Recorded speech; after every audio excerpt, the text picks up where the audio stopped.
and thank you very much for the opportunity to present today at the AFAR series.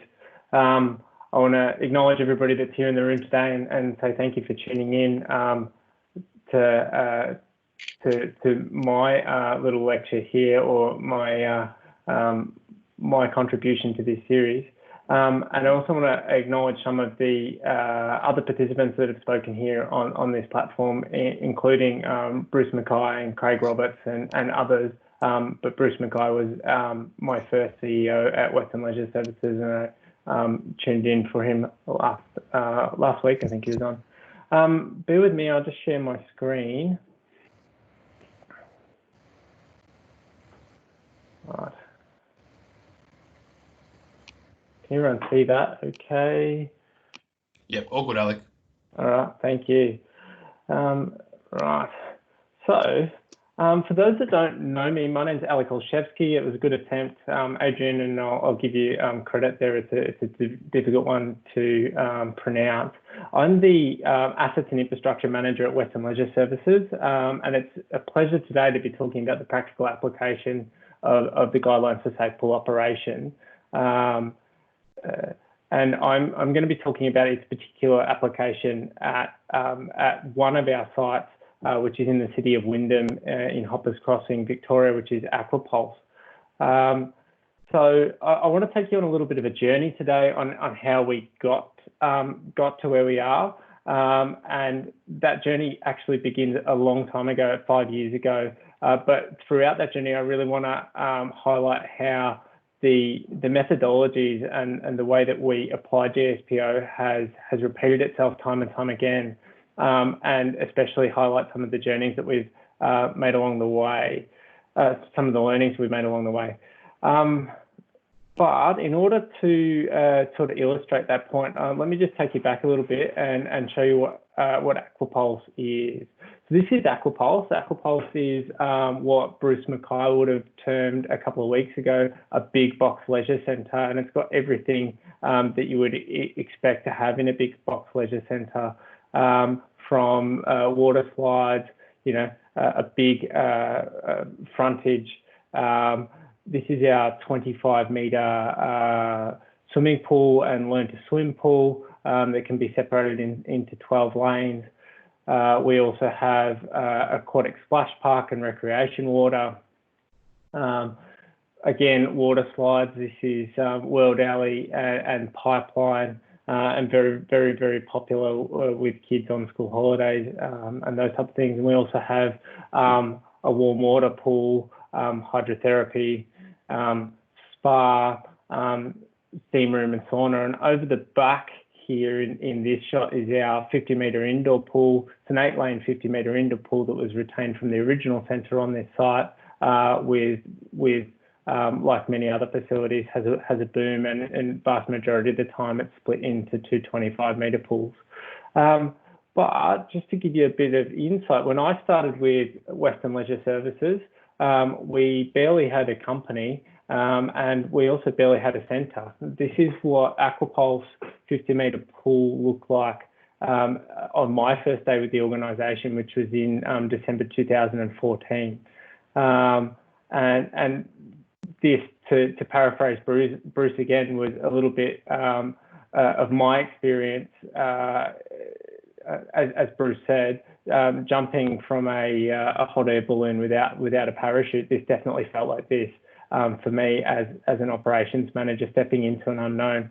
And at that time, December 2014, I was a standalone operations manager with no staff, and having to build a department from a department of one into 6 months later, we had a known starting point. Our centre was going to open on the 27th of June 2015, and I had 6 months to build the procedures, the team, and all of the processes that go around starting up a swimming pool. So let's just take a look at the application of the GSPO at AquaPulse from that time forward, and how we implemented GSPO in the early days, which of course was a different GSPO back then. This is where we started. we started with the frameworks. So the frameworks that we were working with was, we had the OHS Act, we had the OHS regulations, and we had the GSPO, and most of you will be familiar with these. The ideals within the OHS Act is to provide a safe work environment, safe plant structures and equipment, safe systems of work, et cetera, et cetera, et cetera. And I've no doubt that most of you are very familiar with these terms as operations managers alike. The OHS regs inform your information training, et cetera, et cetera. And the GSPO, aquatic supervision planning, pool lifeguard supervision of children, and supervision of aquatic environments is what we were dealing with early days. But what was, I guess, difficult to sort of conceptualize is how to turn this into a really easily workable system, or how to actually conceptualize all this information and turn it into a set of procedures. So we actually started with this, which was a methodology that I learnt when I was working still with the YMCA. And in the years prior to joining WLS, I worked with the YMCA on a number of projects, one of which was the implementation of the 4801, which is an Australian standard in OHS risk management. And one of the key principles that came out of that as a learning for me was this methodology of continual improvement. It starts in the top corner here with policy, planning, implementation, operation, monitoring and measurement, and management review, and repeats itself and repeats itself. And this was a starting point for us at WLS in terms of implementing the GSPO. So the first step for us was to establish a supervision policy. Now, not all organisations would be able to establish a policy at an operational level. In some organisations, in some councils, and in other organisations I've worked for, the policy process is actually much higher up the chain by way of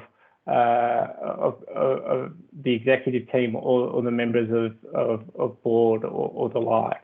However, you can still do this in principle, and what we set out to do was to clearly state the overall objectives for us in aquatic supervision, put together a policy or a procedure statement that demonstrated the commitment to legal and other requirements, and demonstrated our commitment to continuous improvement, which involved this cycle as well. I might just do a shout out to Sam here, who's one of our leading lifeguards at Western Leisure Services. He's an absolute superstar, and I'll talk a bit more about how uniform changed and all those types of things later, as you would expect. So one of the key things that I think that all organisations need to include in this type of policy statement is statements along the lines of this: all employees of WLS have a collective and individual responsibility to blah, blah, blah, blah, blah. WLS recognises it has a duty of care and is committed to blah, blah, blah, blah, blah. And in establishing these policy statements, you can really drive your procedures forward with the collective purpose that they're supposed to have. So step one, establish a supervision policy. Our commitment to the achievements of the objectives of this policy will be attained through, and step out those processes. Committing resources for the development and maintenance of aquatic supervision management system. So making sure that the organisation was set up and able to commit both the money and tools for us to achieve our goal. Implementing processes to ensure the aquatic area hazards are identified, assessed, controls, evaluated and managed. Establishing and maintaining measurable objectives and targets. Identification of responsibilities and accountabilities. Identifying training needs and developing procedures. Ensuring meaningful and effective employment and involvement. And monitoring, measuring and reporting on performance. I really did rush through that, but in essence, what I'm trying to point out is that the policy informs the rest of this process.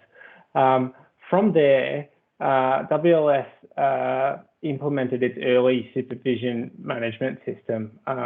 So we pulled together a risk register, and even in the early days before the centre opened, we started to pull together aquatic risk assessments that had a look at the following items: supervision as an assessment on its own, patron profile, so what type of demographics we're expecting from the local community or the community more broadly, what programs we were running, what risk there was attached to lifeguard effectiveness in itself, so things like fatigue and even things in early days like the fact that we were a brand new service and that not all the procedures were well known. Aquatic risk assessments for watch around water, why we shouldn't undertake that type of program, and the physical environment itself. And I just want to step you through. This is our early sort of overview of controls and policy and procedure documents, and we broke it down underpinned by an aquatic supervision policy. We had the risk register, and then we broke it down into different types of controls. So physical controls, public awareness and education, the lifeguard deployment plan in itself, lifeguard induction training and development program and what that looked like, emergency and incident management program, how we monitored the performance, and then standalone aquatic programs. And this was Western Leisure Services Supervision Management System as it stood in 2015. So each item under here was either a document or a program that we were running, everything from head counts, ratio and bather loads, glare reduction strategies in the physical controls, etc. Also during our planning phase, and planning phase for stage one was really pre-opening the facilities. We looked at all sorts of different tools that are available to us. So one of the earliest things we did was get a desktop audit and assessment done by Lifesaving Victoria, which highlighted, amongst other things, physical attributes that we needed to consider within the facility. And early days, we weren't able to necessarily go into the facility because it was still under construction. So we used to study, my team and I used to study the centre maps and try and understand how the lifeguards would interact within those areas. Obviously, within the planning phase, risk assessments are a must-have. I'm not going to go into too much detail about these today. I have done this presentation before where I really go into detail about these.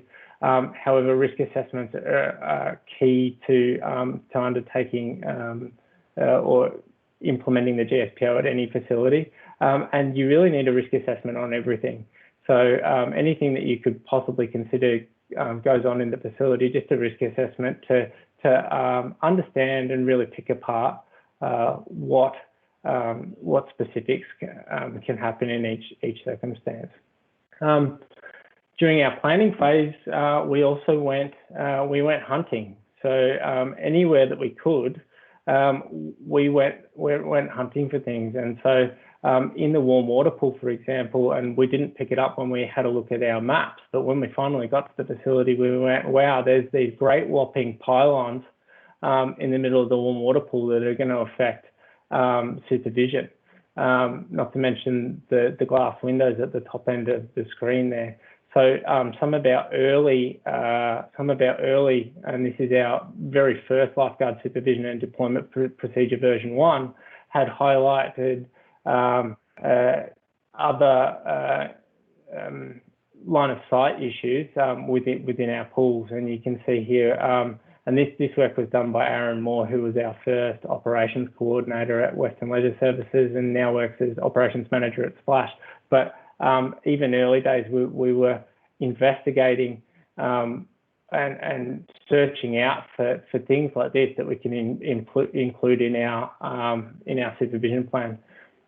Again, blind spot behind the boom seems fairly obvious. This is Alicia. Alicia's now a police constable with Victoria Police, but she features still in a lot of our videos and deployment plans, just because we did this work so early. So identifying issues where you can of what you can see from where you're standing was one of the very first things that we did when we got to the facility, and glare on the surface again was one of those things.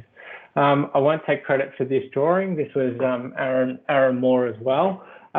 However, the other bit that we did in our investigations early on was have a look at the facility at different times of day. So the left-hand picture there is some point early in the morning or pre-midday. And in the afternoon at AquaPulse, we've got these brilliant west-facing floor-to-ceiling windows that they actually create this type of glare issue that you can see on the right here thereafter. So again, this was a really early diagram in one of our first deployment plan SOPs. So in implementation and operation, which is the next step of the process, we looked at our physical controls, public awareness education, actually developing and training the lifeguards in the deployment plan that we'd put together, training the lifeguards in emergency and incident management, and training up all of the teams in our aquatic programming prior to opening. And one of the other things that we did was we addressed the issue that we'd found early days with this big west-facing window. So this is the same window with a 95% tint applied. And you can see there's still a fair bit of glare coming through from that window, but we identified it with council. We planned for the capital works that needed to happen before we opened, and we had this window addressed within, I think, the first 6 months of us operating the facility. And our implementation and operation also led to the development of our early lifeguard and supervision deployment plan procedures. You can see here that the standard operating procedure back then was 15 pages. We included things in it like these maps here, which were showing different lifeguard deployment routes and configurations based on different circumstances, and that all fit within a 15-page document at the time. And you can see we also linked our risk assessments for each of those factors, even in the early days. And I think version 4 was probably within the first 6 months of our operation.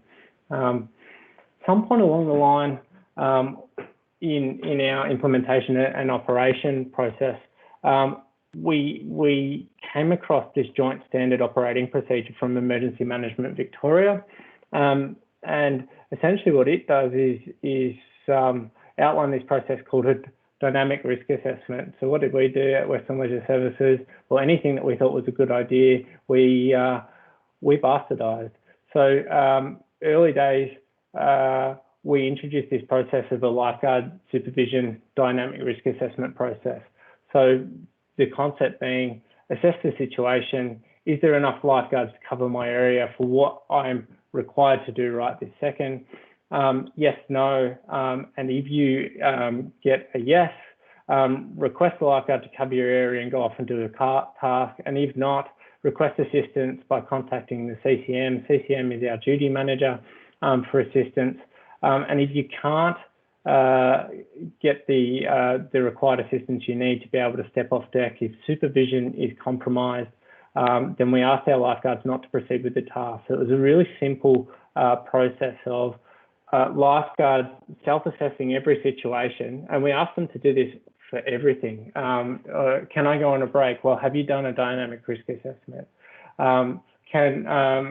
Should I start cleaning the sauna out? Well, have you done a dynamic risk assessment? And these are the questions that came up time and time again. And again, this was by procedure 4.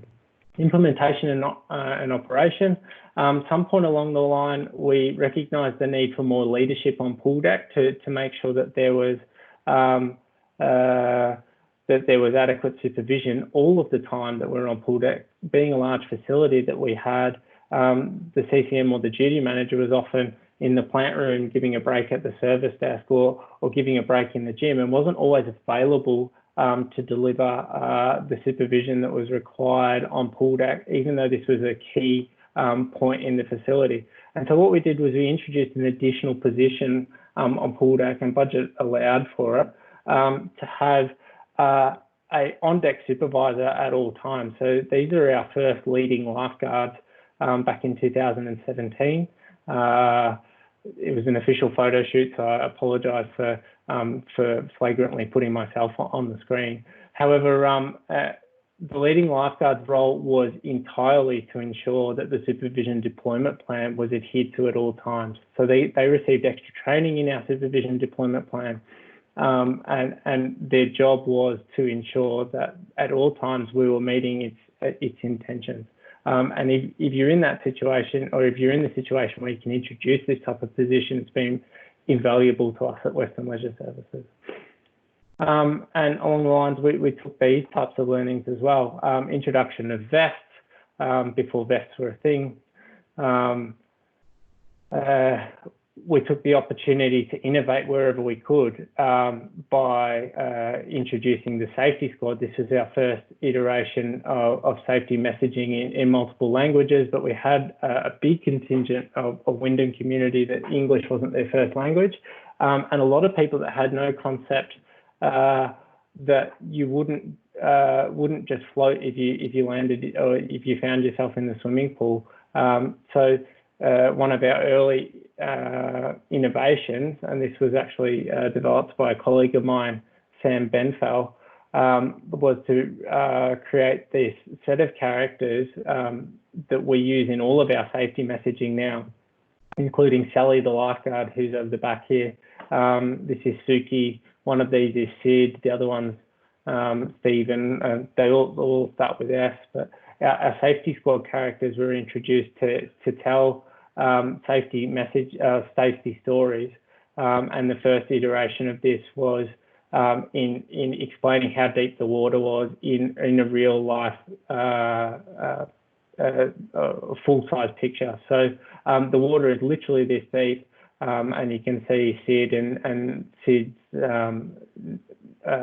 benefactor here. This was actually designed after this young man. Standing next to each other. So this is literally the height of the water as it was occurring in the facility. And we rolled that out across the centre over a couple of years. Safety Sally, our lifeguard, was introduced into all of our signage. We replaced the standard signs that came with the centre with pictorial signs to help people get an understanding of what they were required. And really just picture exactly how we expected our customers to act in certain circumstances. So here's our slide safety version of the same thing. Along the process, we introduced concepts like the Watch Around Water handback process, which is a process where our Learn to Swim teachers hand a Watch Around Water card back to a parent in order to exchange child for parent at the end of the class. But it's an engagement process where Learn to Swim teachers required to have a conversation at the start of the lesson with a parent and required that the parent take back over supervision at the back end of their child's class. And we saw some great success in reducing some of the numbers there. Again, we saw things that we liked and we made them our own at WLS. So here's some of our early watch around water banding processes, including some of our multi-language, Your Child, Your Focus, and these have really sort of been adopted across the industry now. I've seen them in a lot of other facilities that I've gone to. I won't claim credit for the pink wristband. However, it was because of our pink lifeguards. It was something that we did really early on, and we wanted to introduce a traffic light system, and the closest fluoro color to red was the pink color. Yellow was our under 10s. And you can see in our multilingual pamphlets here that we were, when ratios were first encouraged, we were talking about how many parents to how many children, and trying to really break that down as easy as we could. And that was all in our implementation and operation process early days. One of the most important parts of this cycle of continual improvement is actually the monitoring and measurement aspect. We introduced processes early days to provide lifeguard observations by senior management. We've always conducted LSV safety audits, including the Pool Platinum audit, and we've expanded the Pool Platinum program to Werribee AquaPulse this year, and always been looking to achieve those awards. We also have a comprehensive internal audit program where once a month every department is self-assessed by the managers and coordinators within each department, and that information is gathered and collated. We have a watch around water self-assessment process that we do quarterly, which is the Life Saving Victoria tool. We have an active incident and hazard monitoring and reporting process. We conduct critical incident reviews, and we will outsource these to LSV from time to time when we have really serious critical incidents. And we also have a continual risk register review as we go along. So what does this look like? Essentially, what we're able to do from our incident reporting data is gather all the incidents that have ever happened in the facilities, and really get a picture of where they're occurring and why they're occurring. This period in this slide actually covers a period from 2015 through to 2019. And as you can see there, one of the key points for our incident profile, it really was our 25-metre pool. A little bit more on that in a second. But also 50-metre pool, aquatic playground and waterside. So the vast majority of our incidents were occurring in our wet deck area, and very few in every other areas, including the warm water pool and et cetera. We had a really comprehensive process early on of reporting near misses. And in a lot of organisations that I'd worked for prior, there was this tendency, unless it was an incident, a confirmed incident, and there was an actual rescue performed, to not report near misses. However, we took a view to reporting all of our near misses early. And in the period of this incident period is the 1st of July 2018 through to the period where I took this slide. So this was actually taken on that day. We had some 114 near miss incidents. Vast majority of those, 68 in fact, within the 25-metre pool. And so we were really realising our monitoring and of our incident profiles that the 25-metre pool was a significant issue for us. And you can see that these were happening in different periods of the year: July, August, school holidays, but potentially and January. But July, August was an interesting one for us to look into. And what do we do with all of that information? Well, we took those to management review. So every year we review every incident that's been collected through the centres, and take them to a quarterly report at our executive meeting, and then there's an annual report that has a look at the review audits, the incidents, the corrective action plans, and really make sure that we're really addressing those incidents. That's the process we went through early days. And then all of a sudden, somewhere along the line, we had this new GSPO introduced. And so we went back to planning phase. And for us, GSPO itself was quite a daunting change. There was so much new information and so much to consider. But because we'd done this process of planning, implementation and operation, monitoring and measurement, management review, and started with a really robust policy.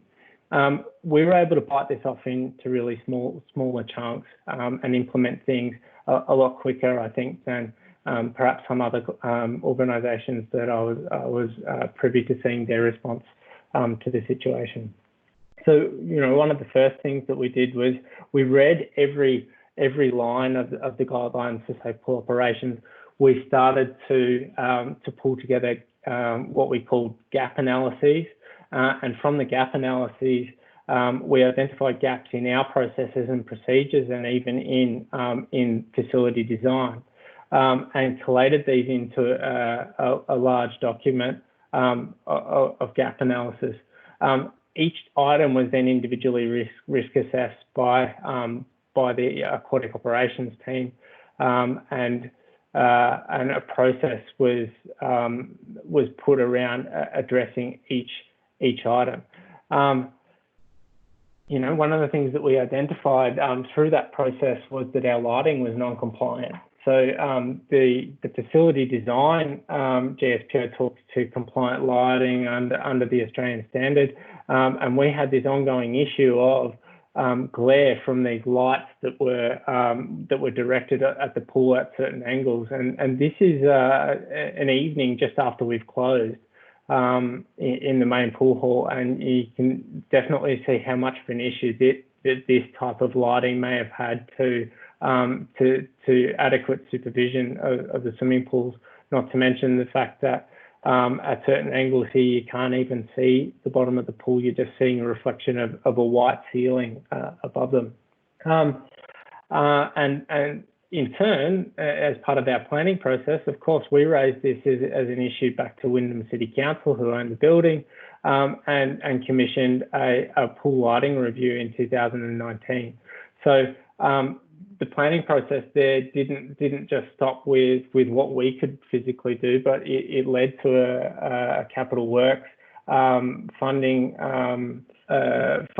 submission and a review by the council itself. Another example that we came across, we were having a huge number of issues with our 25-metre pool, as you saw in our incident data earlier. But from a design perspective, our toddlers and splash park pool, it's very easy for a toddler to get from this water on this side, on the right-hand side of the picture here, which is only 40 centimetres or thereabouts, cross over this line of chairs and end up in a 1.1 metre pool. And that was what our incident data was telling us. Again, a capital works submission to install a barrier has been provided. This is still being worked through from a capital works perspective, and it will probably actually come to fruition in the next capital process. But a detailed review of the GSPO is what led us there, and also backed by a detailed incident history helped us really legitimise the funding that's going to go ahead to build this situation. So what does implementation and operation of the new GSPO look for us? Well, we went back to the drawing board. We've got new physical controls. We launched new public awareness and education. We rebuilt the lifeguard deployment plan significantly, and we went right back to every letter of the GSPO and ensured as best we could that we were putting that in our deployment plan. We inducted all of our lifeguard. We rebuilt our training and development, and we re-looked at our emergency and incident management. And here's some of the changes. So I showed you this document earlier. This was version 4 of our lifeguard supervision and deployment plan. And the guys in the aquatic operations department finalised this document. Actually, it was only finalised in February this year. It was finally signed off. There was quite a number of draft submissions that went into this, but the document went from something like 15 or 16 pages up to 84. We've reintroduced our deployment maps, but we've had them professionally done to make sure that they're easily read and that our team were consulted on and understood what these meant. The next step for us will be in rebuilding some of these, we're calling these sort of supervision cards for individual pools. So within our deployment plan, we have highlighted individual pools, and in this case, it's the 25-metre pool. We highlight the different models for how this is to be supervised and in what circumstances at the bottom. And also within the same set of cards, we're having a look at the specific risks and highlighting these within our deployment plan for our lifeguards and duty managers and leading lifeguards to really understand the specific areas that are risky. You can see here we've highlighted the ramp from this side of the pool and the ramp from the other side.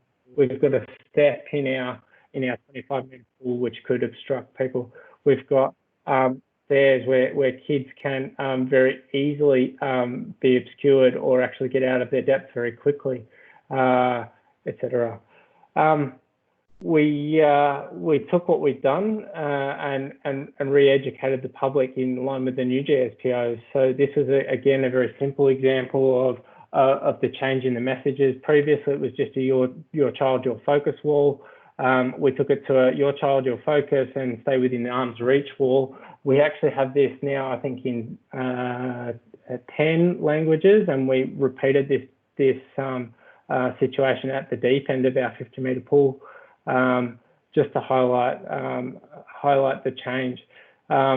We took our lifeguard uniform and we brought it up to code, and our leading lifeguards now have the inverse uniform so that they're very recognisable on deck and continue to be able to lead from pool deck. And we took it to the level of our signage as well. So where we had introduced Safety Sally and she had a pink uniform before, we redressed her. And Safety Sally now has a compliant uniform as well. It didn't break the bank actually redesigning this, but has a really strong message for things changing within the GSPO.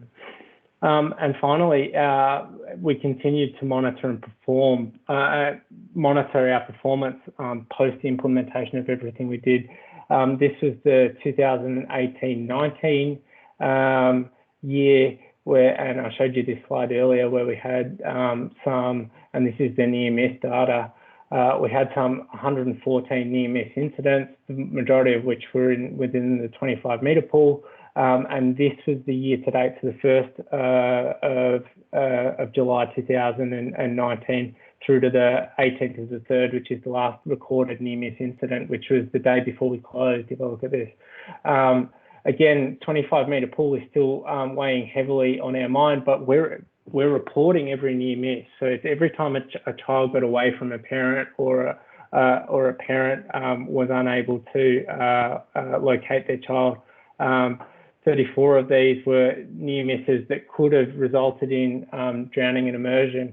And you can see some of the other ones in here: exposure to heat or cold, or hit by falling object, and again, things where people almost came a cropper with these type of incidents. So where to from here for us? I think everybody's in this kind of space at the moment, and if you're not aware of it, the guidelines for safe pool operations, the Royal Lifesaving Australia has released in managing the risk of COVID-19 in aquatic facilities.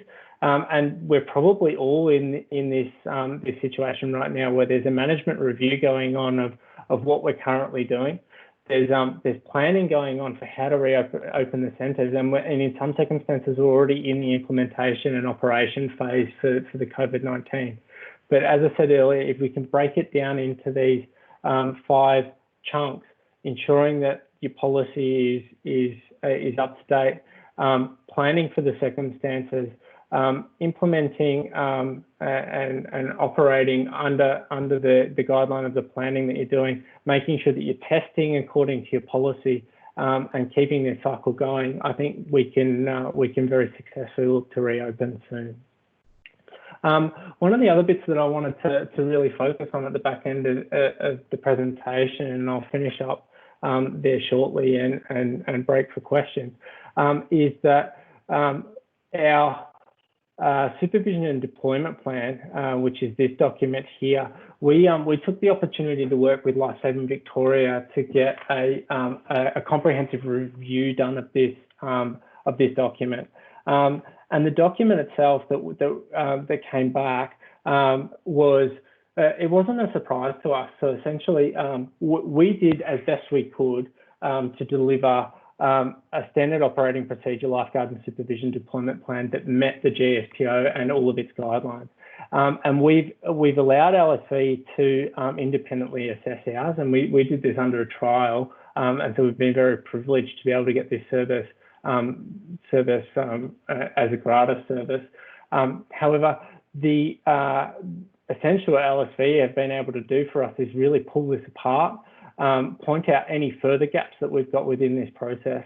And it's just such another useful tool in that monitoring performance side of the cycle, to be able to understand where your potential gaps are and what you can do to close some of those gaps in advance of a serious incident, or in advance of something going wrong, or in advance of something that you overlooked and that kept you up at night, but you weren't quite sure how to address. So if I can say anything for the LSV service in relation to these supervision and deployment plans, get your best possible plan out there, get it written, train your staff in it, but then get it assessed anyway. Because we're required to have these now, and of course, no doubt that most facilities have these procedures in place already. But if you can get it assessed and get it independently assessed, and have a look for the gaps, I mean, the data for us over the years, over the 5 years, reduction in incident numbers over the 5 years just goes hand in hand with the detail of repetition, the detail of monitoring and the improvement culture of the facility that we worked with, and really the commitment from everybody, from the lifeguard through to the CEO, in delivering a safer pool deck and a safe environment for our public and patrons. So I might finish there, Adrian. If there's any questions, I'll hand you back over. Yeah, all good, Alek. Thanks for presenting. And just on that last note, it's timely for RJ just commented in the chat.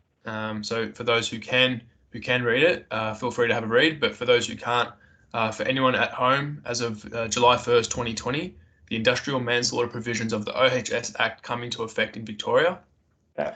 The penalties are the harshest in the country. WorkSafe have just indicated in a separate webinar that any facility in a workplace, inclusive of a drowning event that occurs as a result of business conduct or undertaking, will be investigated in the first instance as a serious criminal offence of manslaughter.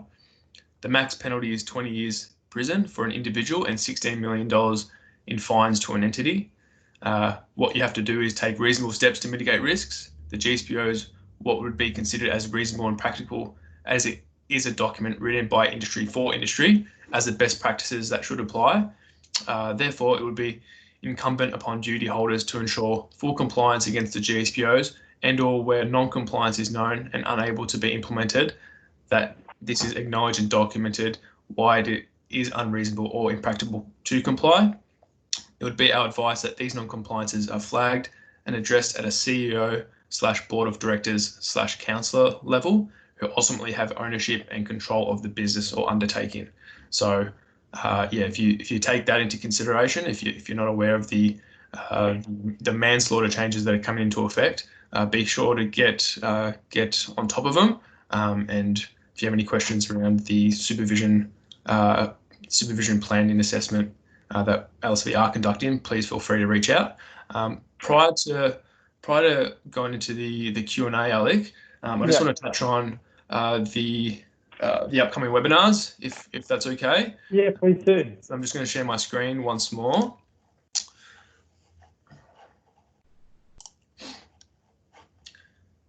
So next week we've got open and aquatic facilities case studies from South Australia. So Adam Luscombe, who's the General Manager of South Australia Aquatic and Leisure Centre as part of YMCA, has some insights, and he'll be touching on them next week. The following week, we've got cleaning during COVID-19 and beyond. So Dave Florence from Clean Melbourne. Tuesday, the 9th of June. For those of you who weren't able to attend the session earlier this year, RJ is doing another Swim Safe Train the Trainer workshop. So for those Swim Safe accredited facilities, please feel free to join in, just so you're able to train your staff in the program. And then the following week, Tuesday, the 16th of June, risk management and layers of protection. So we're going to have various guest speakers to present in that instance. So over to the Q&A now, Alek. So a few questions from me, I guess. Yeah.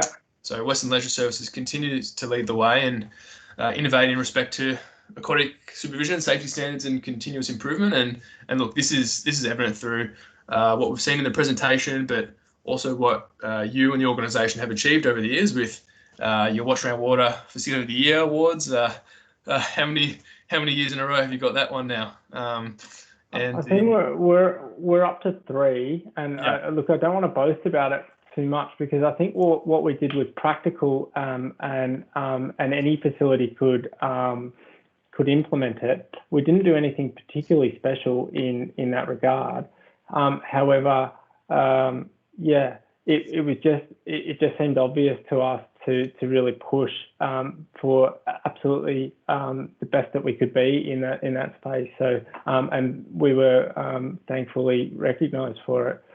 So it was very humbling to be recognised as that facility for the last 3 years. I don't think I think there's some keen competition in that space moving forward. But I think one of our key successes was that we just pushed boundaries.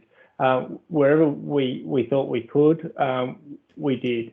And it wasn't even all that expensive in my circumstances. The wall of Watch Around Water stickers up the grandstand cost us like $600 or something like that. It really wasn't an expensive process.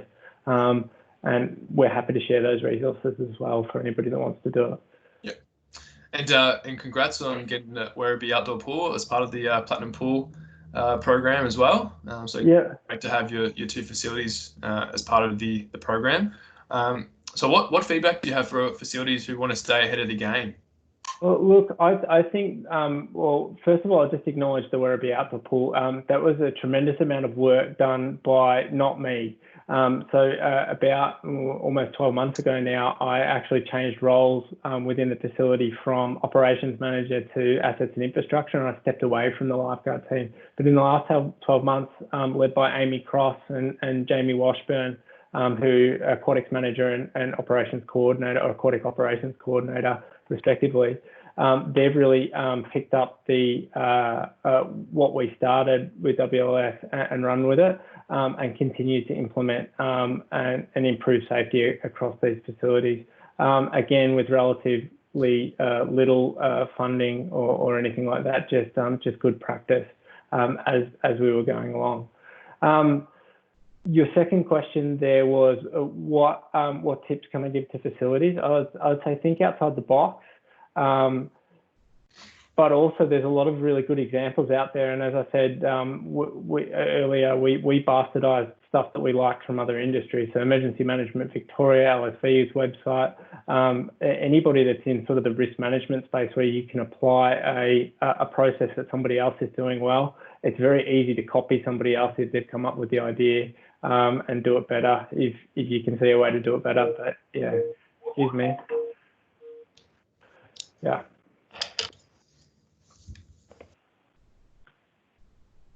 All good? Yeah, all good. My phone's going nuts here. That's okay.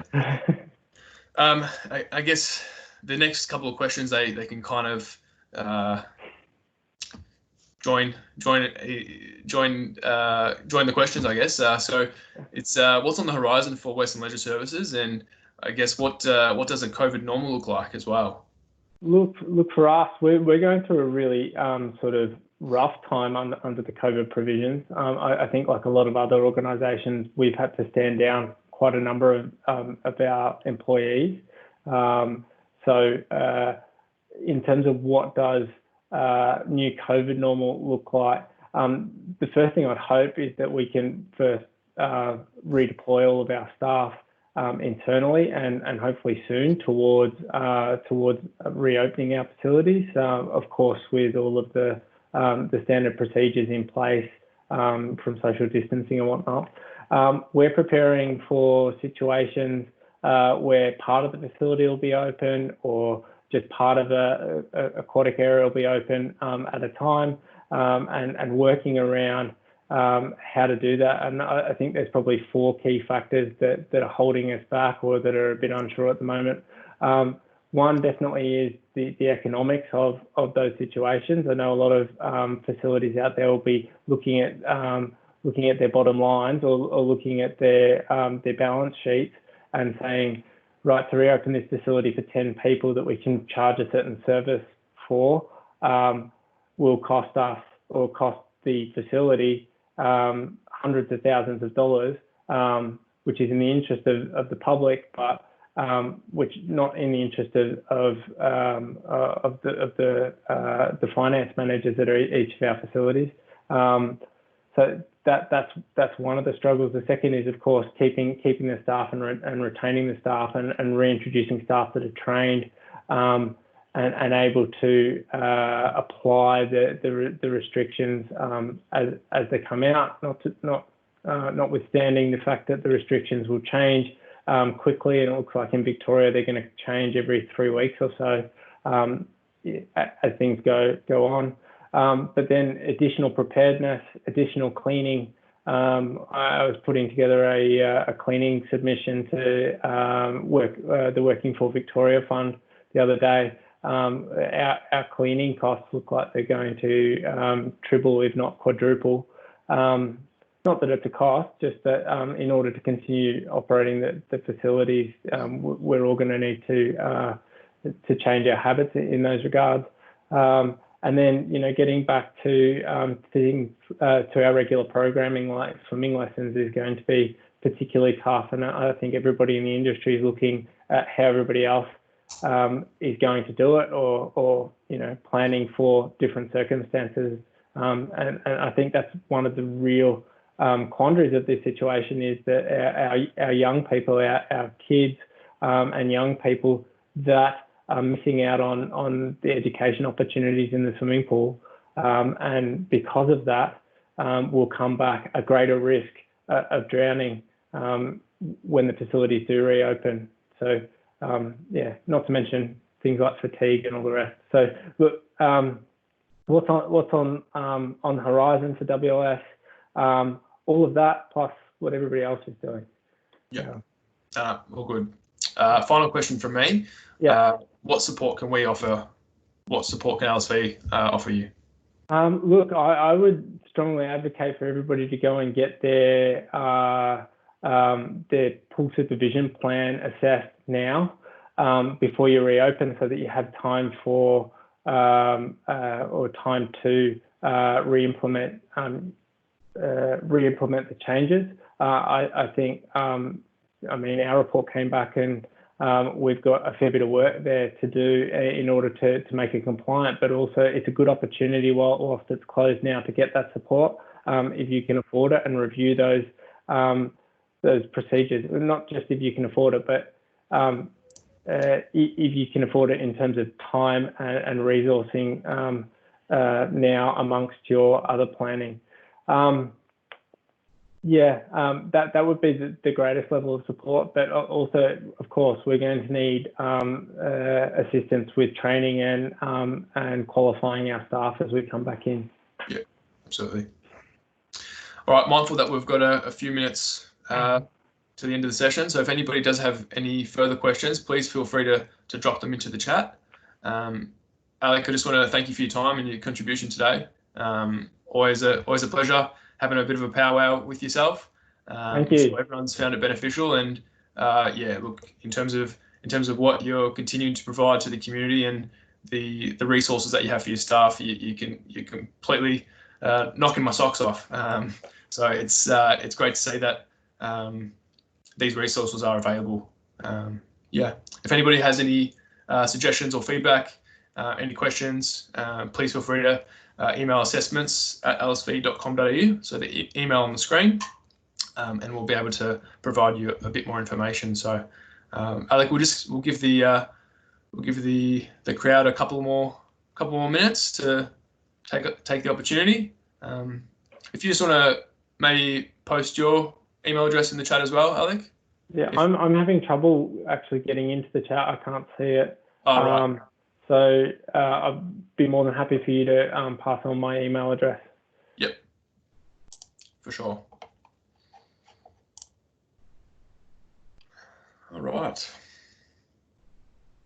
Doesn't look like anything's coming through, so I think we might wrap it up there. But thanks again, and we'll be chatting to you soon, mate.